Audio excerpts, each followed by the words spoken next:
Hi, welcome back to CP Life Unfiltered. Just a reminder that this podcast is not for children's ears. And if you have children, I advise you to get them out of the room, or if you don't want to get them out of the room, you can watch this at a later time. And I also want to specify or clarify that there will be topics that are not appropriate. Well, all topics are not appropriate, but the some topics are very, very controversial, and we realize that, so we just want to let you guys know what you hear on this podcast is two adult women with cerebral palsy opinions on whatever topic it is. We are not saying we know any. We are not saying that our way is the only way that this topic could be addressed, dealt with, or thought about. So please take our advice with the main of thought. Also, please take our experiences with the main of thought. We're not trying to be or die or for information. This wasn't to put that out there before today's topic hits the runway. I'm one of your hosts, Anna. I am a 24-year-old living cerebral palsy, and I am a influencer and health advocate. and I am your other co-host, Shannon. I am a 31-year-old living with cerebral palsy, and I am a advocate, a journalist, and a motivational speaker about disability awareness. Yep. So that's a little bit about your home. And today's topic is going to be hiring and possibly hiring your direct support professional, and how I know about that and how Shannon knows about that as two individuals on health directed support. If you missed last week, I think it was last week. Was it last week, Shannon? Yes. The other podcast? Yes. Or was it 2 weeks ago? Let's say 2 weeks ago, just to be safe, because Okay, I really can't remember. I'm rooting for the wonderful episode. But if you missed our last episode about what a direct support professional, I may recommend that you pause this podcast right here and you go and watch that before watching this one, because this is a continued hearing based on that podcast. I think I would love to talk to you guys about how do you know about this, because yeah, I do realize that America has a huge direct support crisis right now, and I don't know what the data is for that, but I know there is one. So how do I know about that, about hiring people, and where do I find them? Well, the first thing I like to do is I like to think about who am I as a person, for my, how old am I? You know, what are my hobbies? What is my disability? What, and when I say what is my disability, I don't mean like right your whole life story. I mean like, is it autism? Is it cerebral palsy? Is it kind of this? This very basic. And then I like to what do I need to do in my daily life. And no, I don't write a huge paragraph. I don't write every single item. I just go ahead and write the most important one. So like, for example, for me, the most important thing was going to be transportation to and community building. I'm able to pick up 50 pounds or more. They need to be able to move my walker and wheelchair and me. Um, helping with restroom and personal hygiene when necessary, not all the time, but when necessary. And then for handling my beloved Henry, um, and being able to be around John Henry, John people, John Henry House type of vibe. So what I line up what is important to me, I then will go ahead and post that ad on Facebook and tag everyone I know. So everyone I know in my area. So I don't just tag them from out of town, only them that are in the proximity to where I live. That way Facebook will do a thing, and I believe when you tag someone, it'll show up on their feed, and then it'll show up on other people's feed that know that person you tag. So I like to write my little ad, tell them all the important details of me. I'm not going to go into what they are, and then post some pictures of me as well, so people, I feel like when you see me, then you can get a better idea of what my life might look like.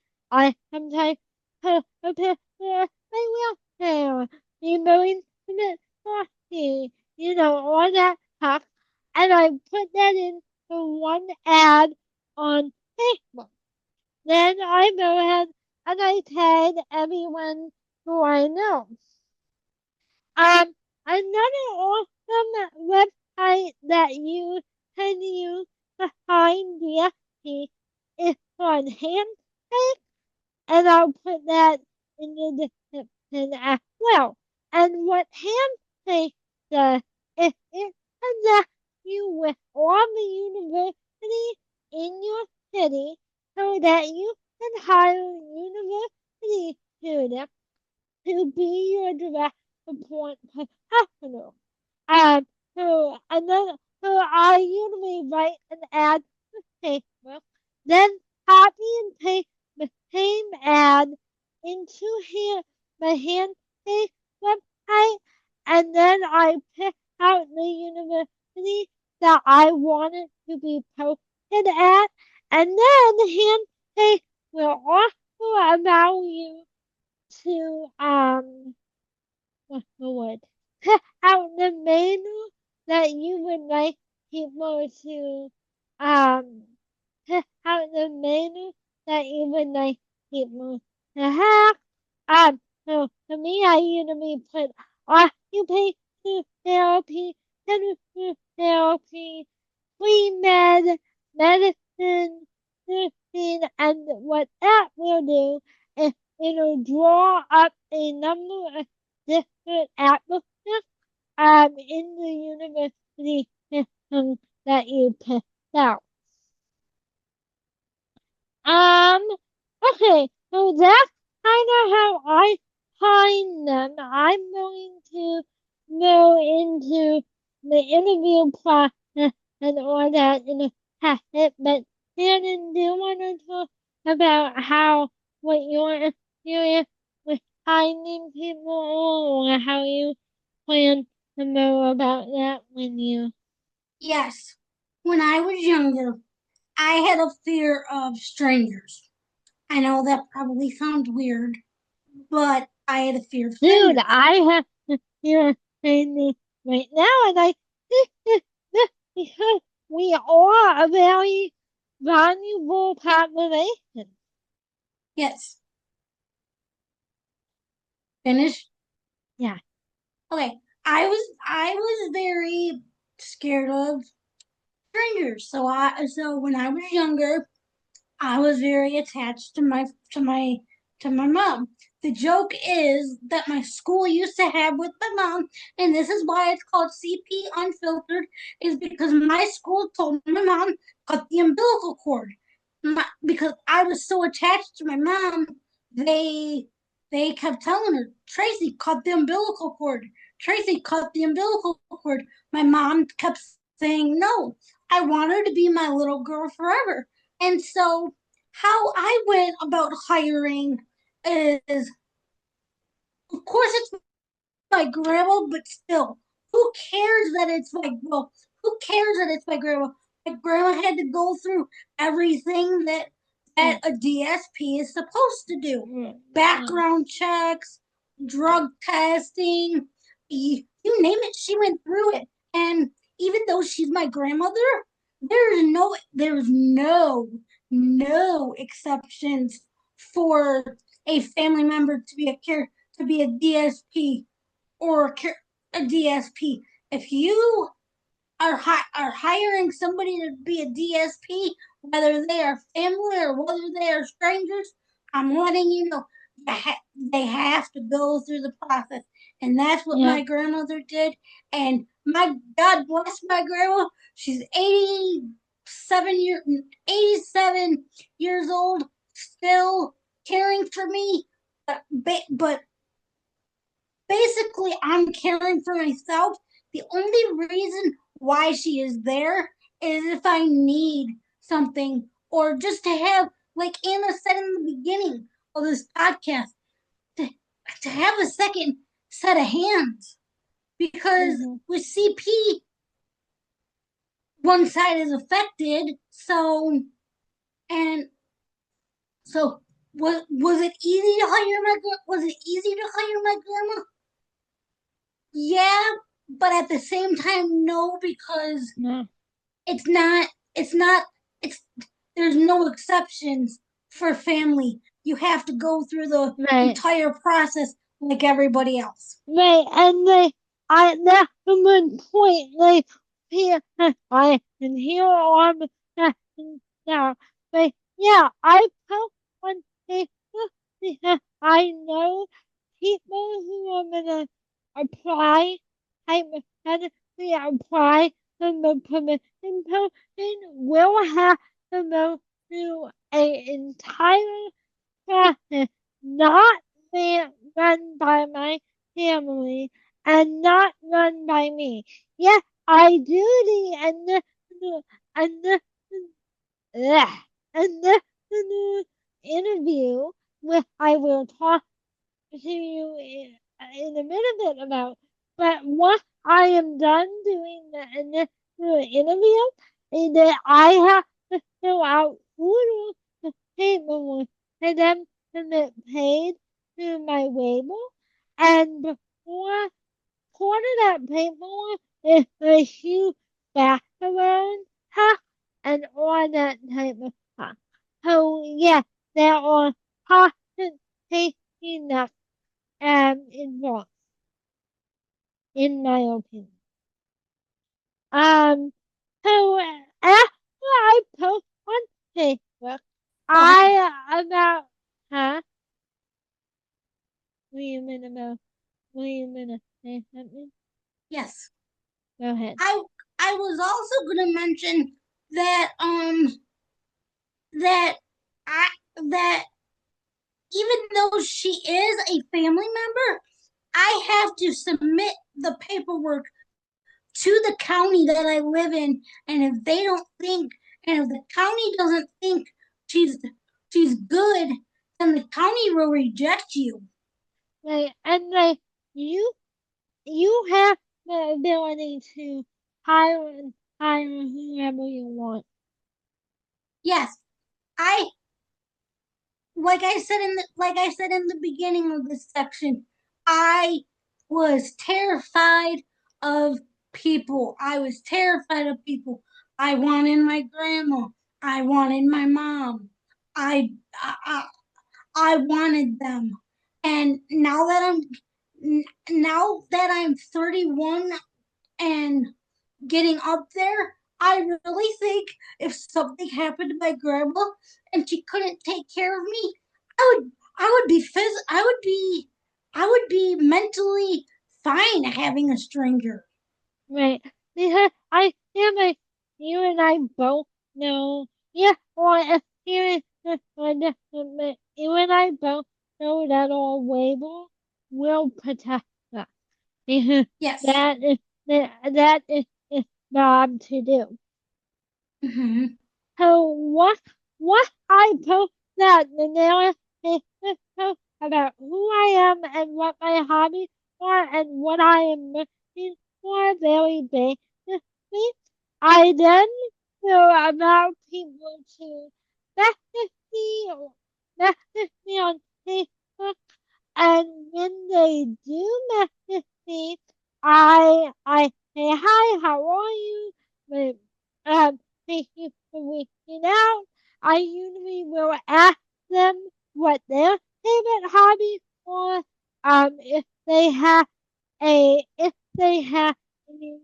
disability experience, what is that? You know, what have you done in the past? And why are you interested? Why do you want to do this? Who do you know that I know? If they are somebody that connected to somebody who is that person, I ask that so that I know ask another person, ask that person if they would actually recommend them for that job.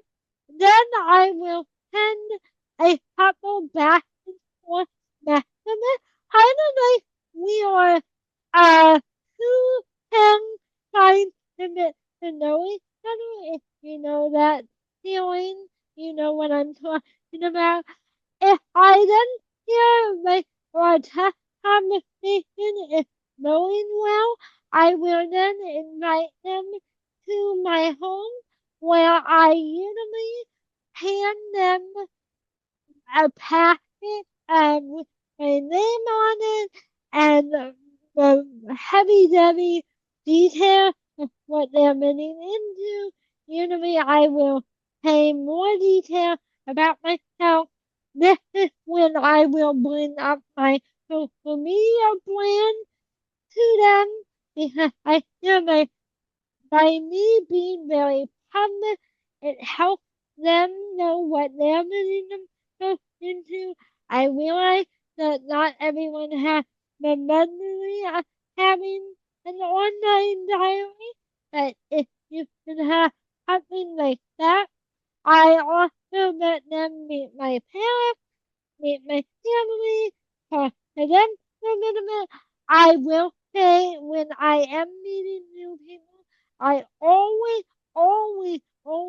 make sure somebody else is in the house, um, so that I can ask that person's opinion of that person when they leave. Um, so that is kind of initially what happens in an interview process. Um, on my end, after the ad goes out, and then I usually think about what happened during that process, and you know, a yes or a no, and I think what is important to realize here is I realize that we're all in a crisis because hiring the rest important professionals and they realize crisis, but it's the one thing that I've learned, don't just hire somebody to hire them because you're so desperate. 'Cause you might actually end up being really sorry. Um, yeah, I agree. yeah. Um, let's see. I'm making sure items. Um,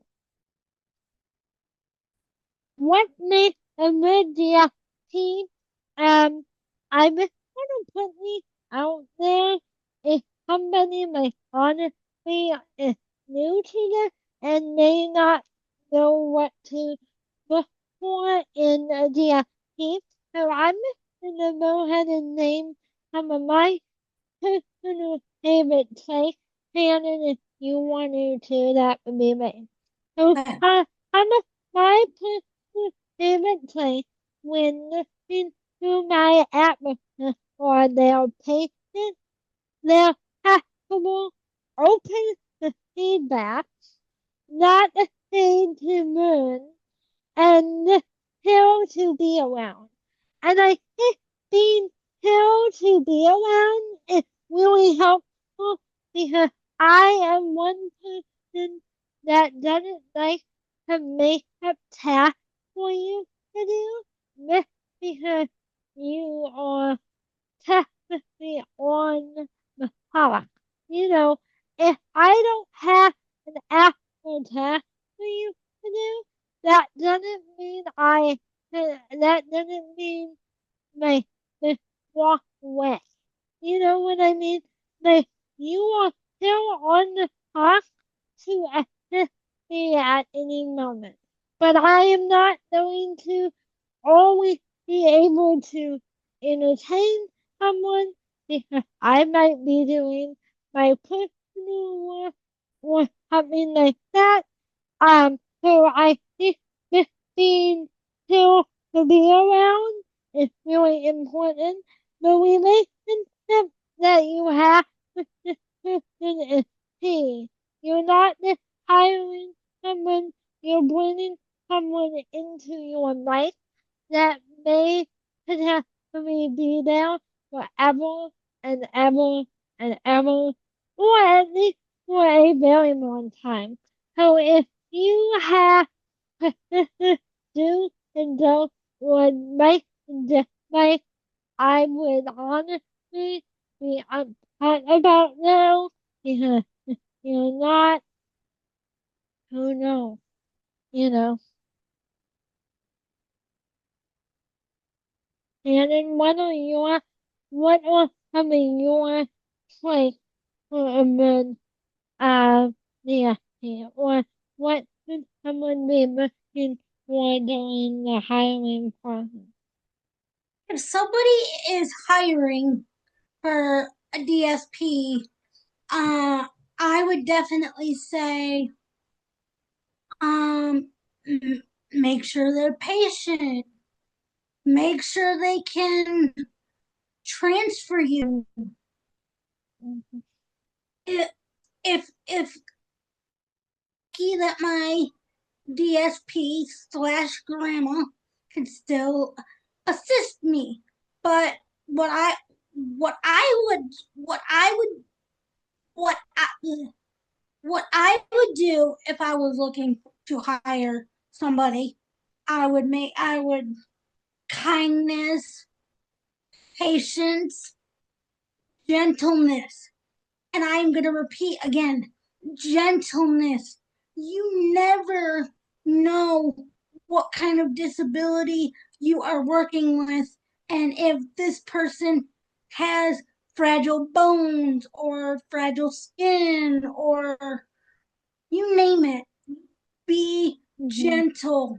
And also, please be careful with somebody's equipment. These pieces of equipment cost a lot, and I mean a lot of money. And some of it is out of pocket.